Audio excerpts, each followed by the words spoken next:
It was a very ambitious thing we wanted to do. It wasn't a small scale. It was a bloody big project on a very small budget. Everybody that was on it took a huge risk. Reset back to number ones. It just seemed like a really big, daunting, expensive production. Wow. I mean, this is going to be huge. I mean, it looks beautiful, the characters are sexy and heroic. Tell me why we went. I fell in love with it. It was about time someone stood up and delivered. Well, get you going. My attitude every day I got up out of bed was like, we're going to do this film come hell or high water. You know, reading it, I was thinking, God, how the hell are they going to pull this off? It was exhaustive, it was extensive, it was very thin on resources. You get the ones with no money but heaps of time, or the ones with no time but heaps of money. This was a combination of no money and no time. It was just a matter of just going ahead and jumping in the deep end. It's a very unique style of film for Australia. I think that everyone to realise that this was not your sort of average Aussie movie.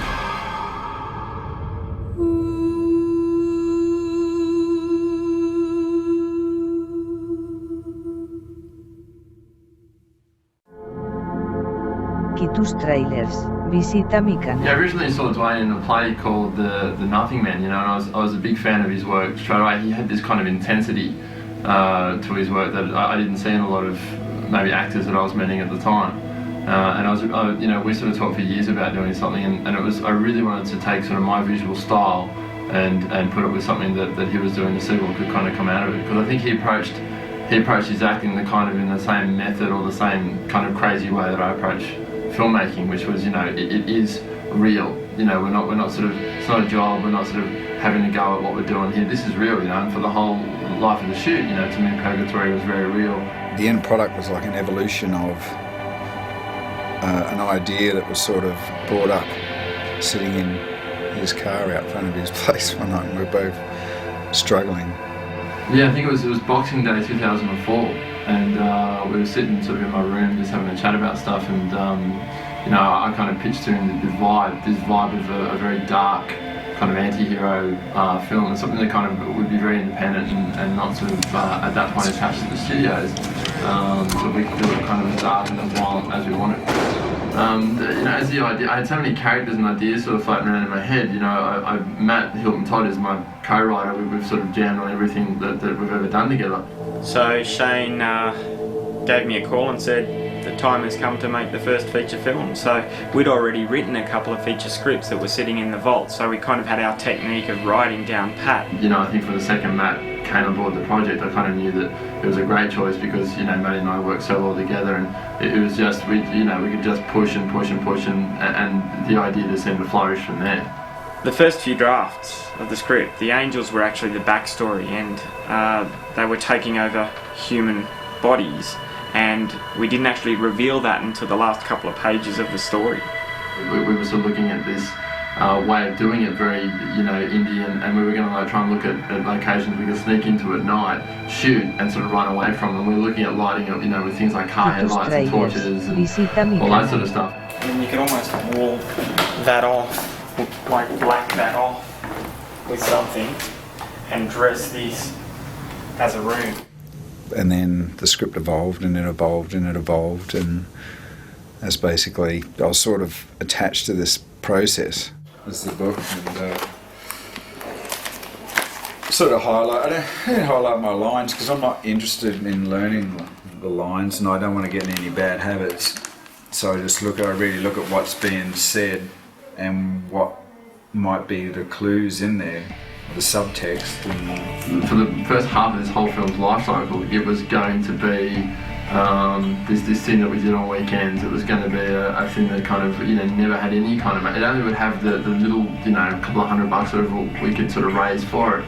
We sourced a lot of the early crew and started casting for the film ourselves based on the first draft. As soon as the film became about Gabriel, and as soon as we sort of fell in love with what Gabriel could be and the characters that would inhabit this kind of world, you know, that was the first time I knew that this really, you know, guerrilla, no budget thing would work. I knew we still have a very minimal budget. I knew we still have to approach it in a very sort of inventive, creative way. but I knew that it was going to become something more than just a weekend kind of a shoot.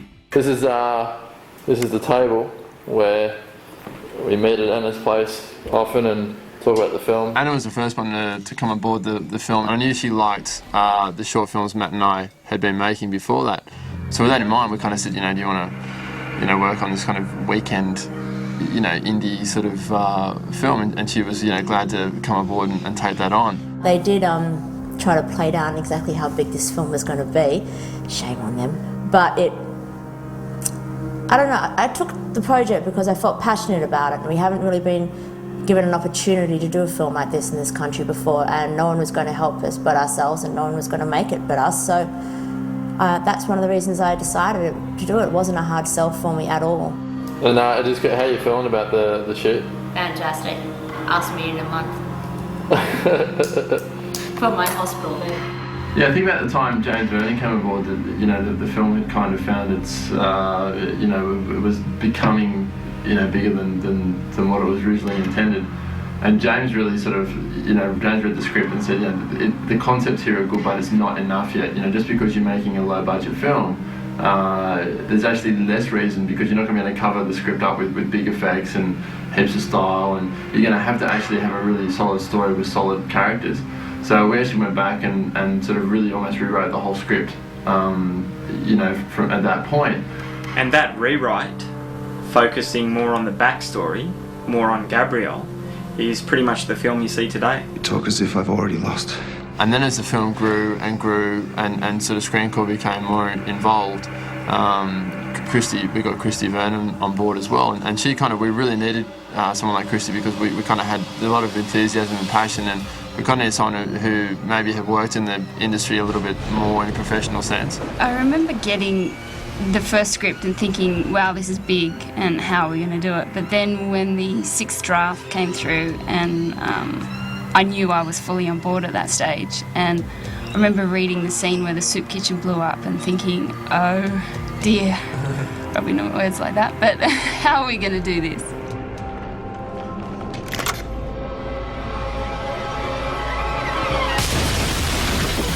Anything to do with a genre film like this, the look of it is half the mission to get right, because it's a concept film. You kind of have to get the audience in. We had no stars. I'm a first-time director. The producers are first-time producers. There's no one attached to this film, in the sort of the hub sense that sort of had any real credits to their names. Prior to getting our production designer, Victor Lamb, who was a brilliant production designer, we previously had someone on board before that.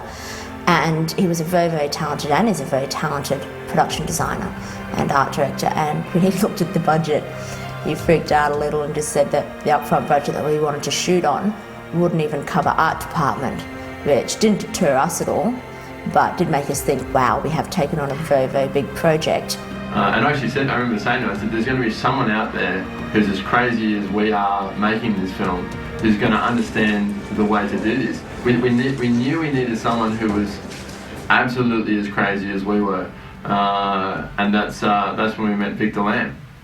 I actually heard about the film a month and 2 weeks beforehand, and contacted Shane and Anna and just had a good chat. What we would often do is we went out to a lot of big abandoned industrial estates, and we would sort of look around and try and find a section, or at least 2 walls or something that could be half our set. So because we didn't have the budget to build full sets, we had to kind of just go with what was there. And the soup kitchen was a perfect example. It was an old factory room, but it was just empty, and it had 3 green walls. And I kind of called Victor in and I said, Victor, we've got to make this into a soup kitchen. Remembering we have to obviously work within a budget. But there was never a moment when I go, maybe I couldn't do it. No, it was always, yes, we can do it. It's just a matter of how. That's the whole mentality. Things like going to the tip and or the dump, and and finding stuff off the side of the road, and shopping at St Vincent de Paul. We couldn't have knew by doing all those things that we could achieve this. Through the whole design process, we were able to cut down a lot of the unnecessary expenditures and still create the look that we wanted. The underground was one of the first locations we found. I was there for a recce, for a location recce for another shoot. That location there is great, so art department can come in and enhance the environment, but we don't have to build this whole thing from scratch. So we could kind of take a crappy set and then destroy it even further, and sort of get really old stuff that people wouldn't necessarily want to dress the sets with. And that's how the world would come to life, because it would look like, we spent a lot of money to create a look which was bigger than what it really was. When Pete came on board, there was another director of photography who I'd sort of worked a lot of ideas and stuff like that with, and he actually had to go and do another film, which is kind of a blessing in a way, because it brought us to Pete. Fate brought all these people, I think, on board the project. When you start chasing Gabriel, it should be You're in a completely unique world. I mean, every script is different, every film is different.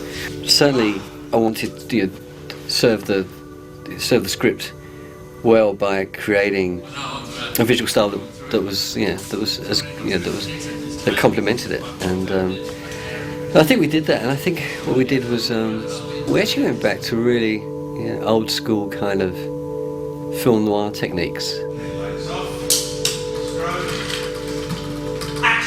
and translated those into a colour environment and very minimalist kind of lighting. I don't think I ever once really questioned or talked to him much about the way he did his job and lit the film. I kind of left into it. I kind of would talk about the general tone and the look, and so films like Highlander, The Crow, and Blade Runner. All those films tonally were what we kind of used to match the look and feel of how this film would be, because it had to fit within their family.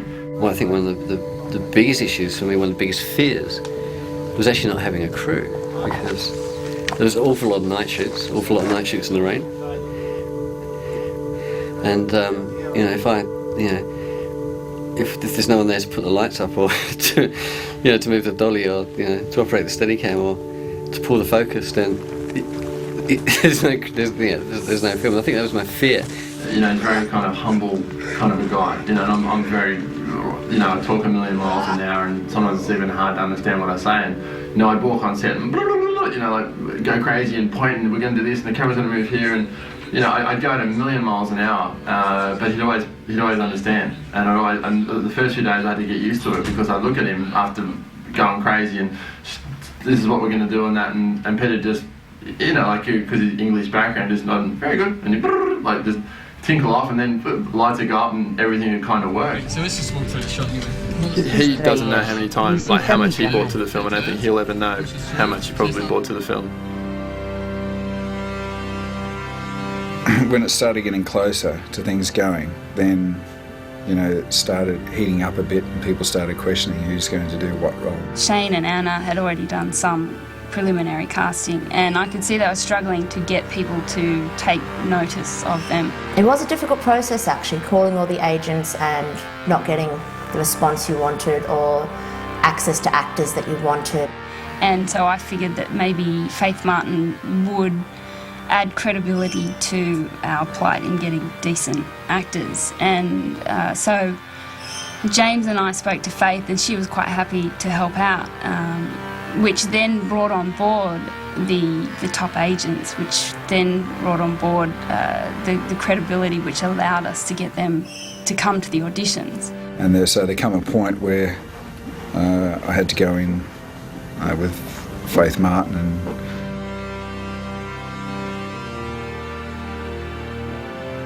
sort of get put under the microscope, I guess, as Gabriel. Yeah, for the longest time, Dwayne was Gabriel, and we developed the script with that kind of with him in mind, and we'd gone through such a long evolution, with him and that character, that when it came time to casting the other roles, Faith Martin, who did our casting, she kind of was watching Dwayne, and she said to me, he's got such a presence, or at that point in his life, he had such a dark energy to him, that she said, perhaps we should think about him playing, the supervillain, which, and I kind of, I thought about that, and that was such a big move for him to change from Gabriel to becoming Michael. But we sat down and we talked about it, and he watched back, and we actually got some other guys in to do different interpretations of Gabriel, and we sort of saw the people that were going for the Michael role. And I think that was about the time that we kind of both said, wow, you know, like that's what this film needs. This film needs your weight to play that villain. He was in such a dark place from the earlier scripts that I don't think he could get out of that in time to become Gabriel and have the light inside of him. And it wasn't until I saw the tape, and I remember sitting with Shane on my bed watching a playback, that it wasn't until I watched that I really actually saw myself that, yeah, although I, you know, could play Gabriel, Michael, it was just there. And it was actually inspiring again, because I've been on the project so long and it had changed that many times and put back that many times that, you know, I think I was just running on empty. And then to change over brought in some new inspiration, you know. And so when it came time to cast Gabe, there was two other guys who were more well known in the Australian industry, who Faith kind of, you know, said they're kind of safer bets. And then Andy came in. I heard through the film through my agent, and they said, you've got an audition for the lead in an independent movie. And I said, well, I can't do it. Like, I can't. I'm actually going to have a break from acting, because it was a time where, you know, I had a young son, and you know, there was lots of stuff going on. I just felt I needed to kind of simplify things. So anyway, she said, just go, have a blast. Went and did it, and a few days later, my agent rang and said, you've got it, you've got the part. And I was like, okay, I can't do it. Is there not enough love and compassion in our hearts to overcome this? I think it was like my mum and my girlfriend and everyone, they all kind of got together, and we were sort of sitting at home, and I showed Matt as well, and I said, these are the three we've got.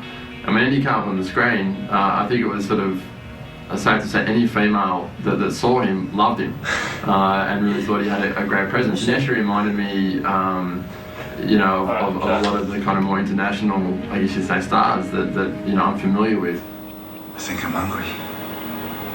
Andy had a really bad audition because he was so, he had so much nervous energy that he was using it as aggression. So he kind of came playing Gabriel like this real tough, angry, kick-ass, take no prisoners kind of guy. I have no desire to fight you, Gabriel. Shoot me if you must, but I beg you hear what I have to say first. I never trust your kind. You know, and I always saw him as a much more naive, almost an adolescent that would you know, grow from a child to a teenager to an adult over the course of the film. Something's wrong here. It's Michael. Okay. That's what I want to say. I just want to see that kind of going from the war to that realisation. Okay. You know, I actually, when he wasn't going so well, I kind of sat him down because I could see something in him. I knew there was something about him which was really good, and I had him sit in front of the camera, and I said, okay, I'm just going to say 4 simple things to you, and I just want you to kind of slowly move with that. Doubts, you're conflicted. Show me too much here, show me too much conflict, show me more conflict than you normally would. Trying to figure it out, that's it. And the changes were so subtle. Once he sort of calmed down and he just sat there and did those 4 basic emotions, I knew his instincts were right. I knew he had good instincts. So we took a gamble, and you know, I'm so glad we did. And that was about 3 weeks before we started shooting on set. If only we could sleep. You be here about the Orbia? I'll be thinking my luck is dead. When Kevin came in for his audition, he had a shock. He had an absolute shocker. It was really funny because when we were in there, I looked at Shane. I thought, who the fuck is this guy, man? You know, who? No. He's a director. No. But I think the fun thing about that was that was Aaron. And you be knowing it, didn't you? You be knowing about these things. He had such attitude that I knew that if he could bring that same attitude he gave to us, to the character and to Gabriel, against Gabriel and Samael, I knew that we would find the essence of who Aaron was. A couple more. Shane, he was feeding me, you know, information, but he wasn't really saying anything. He would just go with that sort of, right. 'Cause, you know, I always saw him as a much more naive, almost an adolescent that would grow from a child to a teenager to an adult over the course of the film. So we took a gamble, and you know, I'm so glad we did. And I had Michael Piccirilli was one of the first guys cast for the film. I just loved. He reminds me a little bit of Puck from Midsummer Night's Dream in this movie. So that kind of naughty imp. Y tus trailers, visita mi canal. Yeah, I knew I could give it a good crack, you know? Always like, you know, I don't think it's ever good to be that comfortable with what you're doing because that's too safe. Bitches. They come. They go. Asmodeus being the demon king of lust and all things sexual, I knew that there was no better man than Pitch to play that, because he's such a playful, colourful kind of character in real life. It was a good role because he was not like me. We originally were looking at someone different for Lilith, and I actually had no idea of who Erica Hannes was, or that she'd sort of been this personality, this television personality. When she came in, she was so strong and had such a presence, and she just kicked ass. And tell me why we wait. She just fucking came in, did about 3 takes of it. How could you just let this happen? Asmodeus is dead because of you. Your cast, that was tops. When I first got given the script, I thought to myself, this is something I've got to be involved in.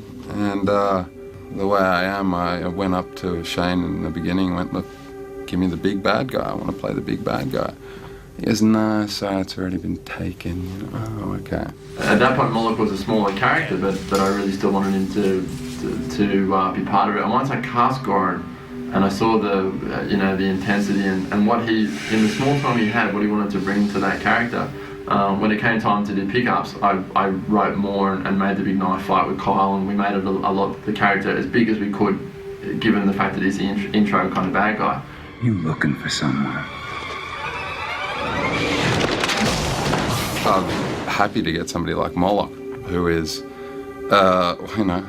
one of the boys that's battling around with Gabriel. So any way that I could jump into this would be ideal for me. For my character in the film Ethereal, I had to audition in front of Faith Martin, as per the rest of the cast. When we write, we don't kind of pick a role and say, Matt, you're going to be in the film, because he is an actor as well. We never write something specifically with me in mind. It's just the story plays out, and then hopefully there's something for me in there. And Ethereal did jump out at me, and fortunately I was right for the part. He had to re-audition, and I think that was really tricky for him because he was really under the pump to get it right. Whenever you're a filmmaker and an actor, you're constantly being judged from both sides of that fence. 5 to 6 of us before you fail. I'm doing the best that I can. What have you done? Yeah, I've known Jack for quite a while, and Jack was, Jack and I talked about, other stuff, and he's obviously got that big, sort of deep, heroic voice. I actually caught up with Shane. I'd met him, I'd heard about him through a few people, this inspiring young director. But I didn't actually think about Jack for Gabriel. I actually pictured Raphael as a little bit older. But when he came to Faith Martin brought him in, and when I saw him, it kind of clicked that this would be a guy, because in our story, Raphael was the general of the armies of the light. And Jack could be that character. He could be the kind of guy who would lead men into battle. As it stands, you have no chance of beating Samael. His power has no equal. This was the mistake both Amitil and I made, Michael too. I felt strongly that he kind of really did personify who Raphael would have been in the light. Hence, once he got down to Purgatory, there was still that essence of him there, that remnants of who he once was. Have you ever felt fear, Gabriel? Because I do. I feel it all the fucking time. Uriel was interesting because Uriel had such a he was having probably the biggest personal crisis out of all these people at the time, and when he came into the audition, he actually just broke down. Yeah, I remember going through a personal crisis at the time, which, in hindsight, I suppose helped me tap into certain emotions. I was really messed up that day. Luckily for me, so was Uriel.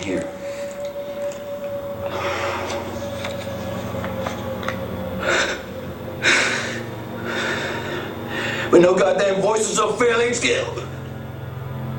And Harry just brought this, I guess this madness or this insanity to the character. And after about 5 minutes with him, I actually believed this was a guy who had been here too long, had succumbed to all the fear and all the evils and the poisons that he could get his hands on.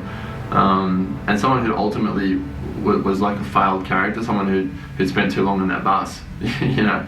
And when you see what he went through to prepare for the role, I mean, he went down and lived in a caravan for you know, about a week and you know, isolated himself and lived on bad foods and drank a lot. And I have a caravan sitting on a block of land. And yeah, it's surrounded by national parks, seaside coves. It's beautiful. It's perfect preparation. I embarked on, you know, achieving Uriel's psychological state. I had rations of food just to get by. Aha!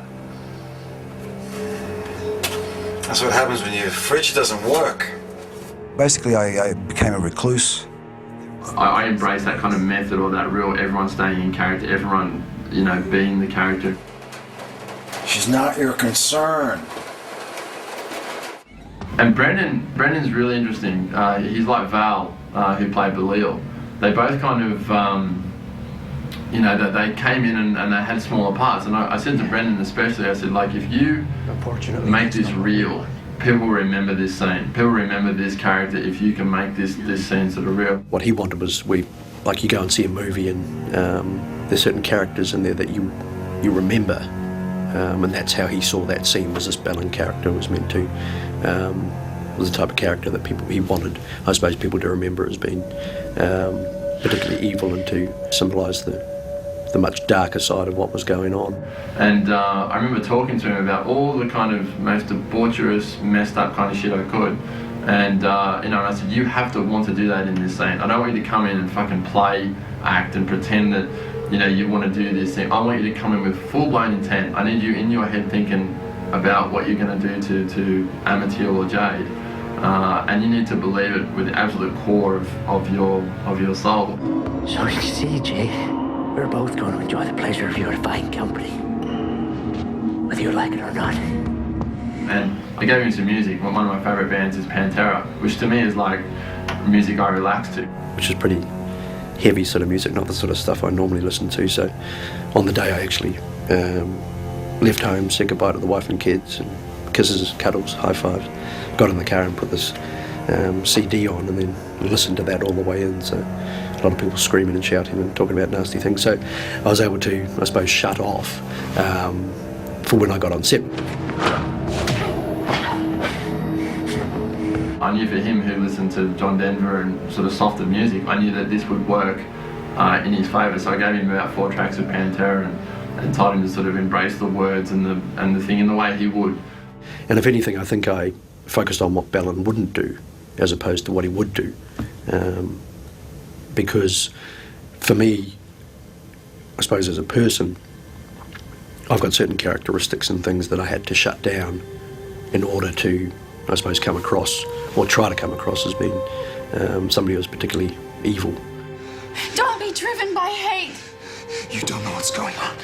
With Sam Newell playing Jade, I think she got cast about a week before we were supposed to shoot. So at that point, we'd seen close to 45 different girls, and no one kind of fit the part. And Andy knew Sam, and she'd just done an American film which was doing quite well at the box office.